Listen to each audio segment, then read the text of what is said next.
सिंध के अंदर Pakistan people's party दो राह पर खड़ी है, आगे पानी है पीछे आग है, जाए तो पीपुल्स पार्टी जाए कहां। सिंध का आवाम भी तपा हुआ है और वफाक भी अहमियत नहीं दे रहा है। इसमें जमहूरियत की दावा और जमहूरियत को बचाने के लिए जमहूरियत की अलमबरदार पाकिस्तान पीपुल्स पार्टी ने कह दिया कि कैनाल नहीं बनेंगे, लेकिन कैनाल बनना शुरू हो गए।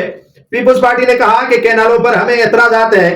वफाक ने कहा कि हम अपना पानी हिस्से का ले रहे हैं, आपका क्या ले रहे हैं। फिर सहाफियों ने कहा कि आप अलग क्यों नहीं हो रहे हैं इससे इक़्तिदार को। जवाब आया कि हम जमहूरियत बचा रहे हैं, जमहूरियत तबाह बर्बाद हो रही है, जमहूरियत को बचाना है और जमहूरियत की खातिर नून लीग के साथ है। फिर कहा गया कि अगर पंजाब अपने कैनालों से पानी लेके जा रहा है तो सिंध को काहे का एतराज है। ये तो दरियाए सतलज से पानी लेके जा रहे हैं और उस पर एतराज नहीं होना चाहिए। आदादोशुमार पीपुल्स पार्टी को पता नहीं कौन दे रहा है। आज हैदराबाद में मजे की बात बता रहा हूं कि दो रहनुमा आपस में लड़ पड़े। दोनों रहनुमाओं ने एक दूसरे को बुरा भला तो नहीं कहा, लेकिन आंखों आंखों में एक दूसरे को पता नहीं क्या कह के बैठे। खुर्शीद शाह ने तो जो नमकपाशी की वो अपनी जगह पर, लेकिन निसार खोड़ो ने भी हद कर दी। और जो तादाद शुमार निसार खोड़ो सिंध के सदर बता रहे थे उस पर हंसी आ रही थी। जो बातें निसार खोड़ो सिंध के सदर पीपुल्स पार्टी के कर रहे थे वो बचकाना बातें थी। वो बड़ों की बातें नहीं हो सकती, बुजुर्गों की बातें नहीं हो सकती। निसार खोड़ो में आज मुझे बचकाना माहौल नजर आया।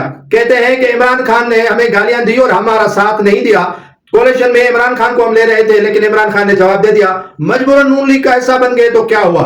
इमरान खान अपनी सियासत को तबाह इसीलिए नहीं करना चाहता है क्योंकि पीपुल्स पार्टी पहले ही अपनी सियासत को तबाह कर चुकी है नून लीग का सहारा बनके। और नून लीग अपने आप को जमहूरियत का दावेदार, जमहूरियत पसंद नहीं समझती है। आज भी नून लीग के अंदर ज़ियाउल हक का रूह भी है और ज़ियाउल हक खुद भी इनमें मौजूद है।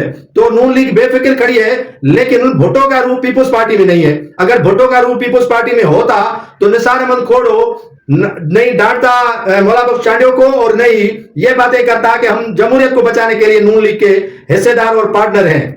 एक तरफ मीठा मीठा हप हप है और कड़वा कड़वा थू थू है। नून लीग से मराते ले रहे हैं, नून लीग से फंड्स ले रहे हैं, लेकिन कहते हैं कि हम जमहूरियत के दिफा और जमहूरियत को बचाने के लिए खड़े हैं। अगर वाकईतन आपको जमहूरियत बचानी है तो फिर जमहूरी पसंद भी होना पड़ेगा।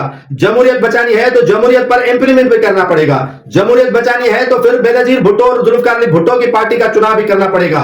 और ये दावे सिंध का आवाम अच्छी तरह देख चुका है कि आप सिवाय दावों के और तो कुछ करते ही नहीं है। जो आदाद शुमार पानी के हवाले से निसार खोड़ो ने दिए वो यकीनन काबिल सताश नहीं है और काबिल फख्र भी नहीं है, काबिल निदामत है। और दूसरी बात यह है कि बुजुर्ग रहनुमा मौला बख्श चांडियों की राहशगाह पर उनकी इंसल्ट निसार खोड़ो को जचती नहीं थी। निसार खोड़ो को कहना यही चाहिए था कि आप बोले, सहाफियों का जवाब दें, लेकिन तंजिया तौर पर कहा क्योंकि वो समझ बैठा था कि मैं सिंध का सदर हूं। ये कौन होते हैं मौला बख्श कहने वाला। मौला बख्श को अब सेनेटरशिप नहीं है तो उसमें जलापन जरूर है। अगर वो सेनेटर होता तो उसमें जलापन कहीं भी नजर आपको नहीं आता, क्योंकि जलापन तब होता है जब ओहदा नहीं होता। जब ओहदा नहीं होता है तो जलापन आ जाता है। तो निसार खोड़ो को कहना चाहिए था कि हाँ, हम अलग हो सकते हैं वफाक से, हम अलग हो सकते हैं नून लीग से जब ये कैनाल बनाने की कोशिश करेगी। तो रेगिस्तान को आबाद करने की कोशिश तो हो रही है, लेकिन सिंध को सुखाने की कोशिश पीपुल्स पार्टी को महंगी जरूर पड़ेगी।